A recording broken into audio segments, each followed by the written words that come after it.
আৰু যিমান মহিলা আত্মসহায়ক গোটৰ সদস্য আছিল সকলোকে 10,000 চেক দি থৈ আহিল ক'ত দিব চিএমে এনে কৈছে আৰু এই চিএমে মিছা কথা কোৱা মানুহ নহয় এই চিএমে যি কয় তাক কৰি দেখুৱায় আৰু 10,000 টকা নহয় 10,000 টকাটো ভাল কৰি ব্যৱহাৰ কৰিব অহা বছৰ গ্যাৰান্টি মই আপোনালোকক আৰু 25,000 কৈ টকা দিয়াৰ ব্যৱস্থা কৰিম হালত ব্যৱহাৰ কৰক মুৰ্গী ব্যৱহাৰ কৰক মৌমাখিত ব্যৱহাৰ কৰক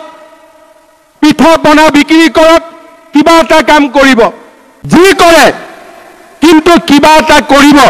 যাতে 10,000 টকাটো সৎ ব্যৱহাৰ কৰিলে অহা বছৰ মই আপোনালোকক আৰু 25,000 টকা কৈ দিব পাৰো আত্মসহায়ক গোটৰ সদস্যসকলক প্ৰথম পৰ্যায়ত 10,000 পৰৱৰ্তী পৰ্যায়ত 25,000 তৃতীয় পৰ্যায়ত 50,000 এক সুন্দৰ আঁচনি আমি নিৰ্মাণ কৰিছো যোৱাকালি বিহালীত তাৰ আৰম্ভ হ'ল এতিয়া বাকি 125টা সমষ্টিত আমি বিধায়কসকলৰ লগত কথা পাতি আলোচনা কৰি এটা এটা কৈ আমি সভা কৰি আপোনালোকক দি যাম আৰু যোৱা 1 এপ্ৰিল তাৰিখে এই আঁচনিটোৰ শুভ উদ্বোধন কৰিবলৈ পাই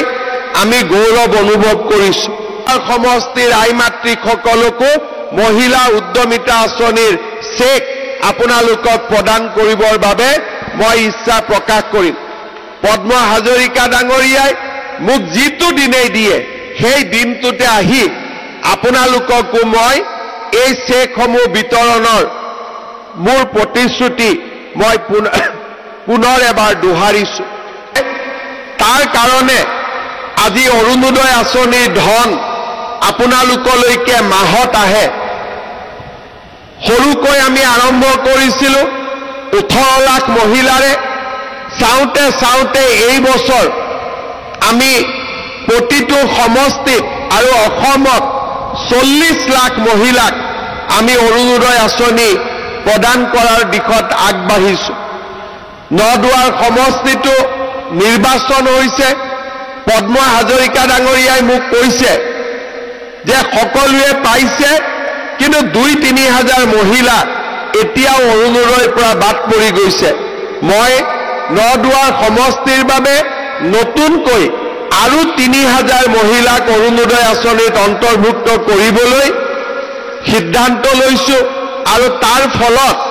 যি 2-এগৰাকী মহিলাই এতিয়াও অৰুণোদয় নোপোৱাৰ অভিযোগ আছে সেইখনো আমাৰ বিধায়ক মহোদয়ে নিষ্পত্তি কৰি দিব পাৰিব ৰেচন কাৰ্ড হ'ল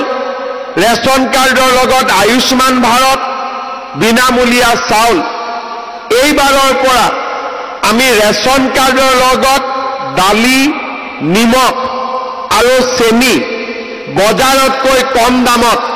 আপোনালোকৰ হাতত তুলি দিম দালিৰ দাম যদি বজাৰত 100 টকা হয় আমি আপোনালোকক 75 টকাত দিম চেনিৰ দাম যদি বজাৰত 60 টকা হয় আমি আপোনালোকক 20 টকা 25 টকা কমত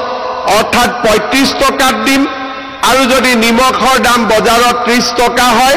আপোনালোকক আমি 20 টকা দামত দিম অৰ্থাৎ দৰিদ্ৰ মধ্যবিত্ত পৰিয়ালটোক সহায় কৰাৰ বাবে আমাৰ যি প্ৰচেষ্টা সেই প্ৰচেষ্টা অব্যাহত থাকিব চাউল দালি নিমখ চেনি এই গোটেইবিলাক আপোনালোকে যাতে সুলভ মূল্যত কিনিব পাৰে তাৰ ব্যৱস্থা আমি হাতত ল'ম আৰু পৰ্যায়ক্ৰমে আৰু বহুত সামগ্ৰী চাহপাতো মই এনেকৈ বিনামূলীয়া দিয়াৰ কথা চিন্তা কৰি আছো ভৱিষ্যতলৈ এনেকৈ সামগ্ৰীবিলাকো আমি আগবঢ়াই গৈ থাকিম অসমৰ প্ৰতিগৰাকী 3টা কাম আমি কৰিম শিক্ষাৰ বাবে দেউতাক মাকে চিন্তা কৰিব নালাগে লৰা ছোৱালীৰ শিক্ষাৰ পুৰা কাম মামাই কৰিব এইটো হ'ল এটা সংকল্প দ্বিতীয় হ'ল মহিলাসকলে নিজৰ উপাৰ্জনেৰে নিজৰ ভৰিত থিয় দিব আৰু তৃতীয় হ'ল যে আমাৰ অসমৰ দুখীয়া মধ্য